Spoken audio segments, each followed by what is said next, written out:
Hi hello నమస్తే అండి. Welcome to my YouTube channel అమ్మ ఆశీర్వాద. ఈరోజు మనం మాట్లాడుకోబోయే టాపిక్ నిన్న జరిగిన ఫైనలిస్ట్ టాస్క్లో నిఖిల్ గారు ఓడిపోవడం గురించి మనం మాట్లాడుకుందాం. ఇందుకు నాకు తెలిసినంతగా ఒక వ్యక్తి కారణం. ఆ వ్యక్తి గురించి మాట్లాడుకోబోయే ముందు ఎలా ఆ వ్యక్తి వల్ల నిఖిల్ గారు ఓటమి పాలయ్యారు అని చెప్పే ముందు ఒక 1 minute నిఖిల్ గారి ఆట తీరు గురించి, నిన్న ఆడిన నిఖిల్ గారి ఆట తీరు గురించి అయితే మాట్లాడుకోవాలనిపిస్తుంది. ఎందుకురా అంటే is a really very very very very very super gamer అండి. ఇంతవరకు నేను చూసిన బిగ్ బాస్ సీజన్ 1 నుంచి 8 వరకు ఇలాంటి గేమర్ని నేను ఇంతవరకు చూడలేదు. A super gamer Nikhil is a super gamer అనడానికి ఇంతకన్నా బెస్ట్ ఎగ్జాంపుల్ ఇంకోటి లేదండి. ఎందుకురా అంటే మొన్న జరిగిన టాస్క్లో నిఖిల్ గారికి బొటన వేలు తగిలింది. ఎవరికైనా బటన్ వేలు తగిలితే ఇక్కడి నుంచి అక్కడికి వెళ్ళాలంటేనే కుంటుకుంటూ వెళ్తారు, మళ్ళీ రావడం కుంటుకుంటూనే వస్తారు. అలా లెగ్ పెయిన్ ఉంటే అంత పెయిన్గా ఉంటుంది. ఆ పెయిన్లో కూడా ఆయన ఆడిన తీరు ఎలాగైనా నేను గెలవాలి అంతే. యాక్చువల్గా చెప్పాలంటే ఈ ఫైనలిస్ట్ టాప్ 5లో ఆయన ఉంటారనేది ఆయనకి తెలుసును, మనకి తెలుసును, అందరికీ తెలుసును. టాప్ 5లో ఆయన కంపల్సరీగా ఉంటారని తెలిసి కూడా గేమ్ ఆడితే 100% విన్ అవ్వాలి అన్న ఒక్క కాన్సెప్ట్తో తన శక్తులా పెట్టి ఆడారండి.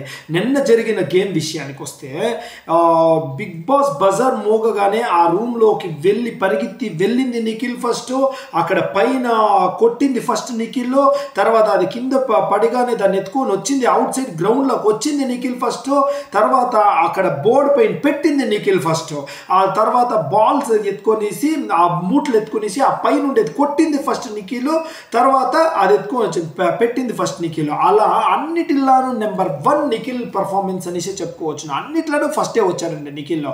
కాకపోతే ఆ ట్యాగ్ విషయంలో మాత్రము పట్టుకునేకి కాకుండా వదిలేయడం పట్ల ఎవరు కారణము అనేది ఇప్పుడు ముఖ్యంగా మీకు చెప్తాను వినండి.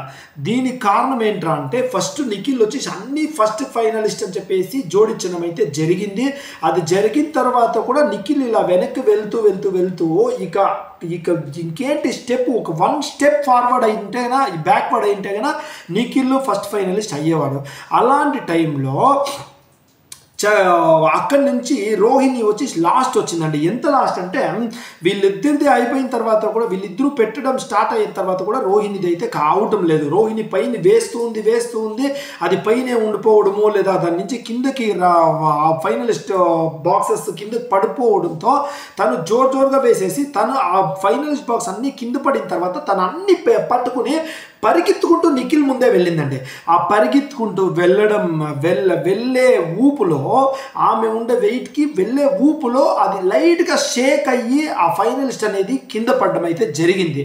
100% మీరు అబ్జర్వ్ చేసుకుంటే ఆ ఎపిసోడ్ మళ్ళీ రీఫైన్ చేసుకుంటే నిఖిల్ గారి బాక్సెస్ ముందరే అలా రోహిణి అయితే వెళ్ళడం జరిగిందండి.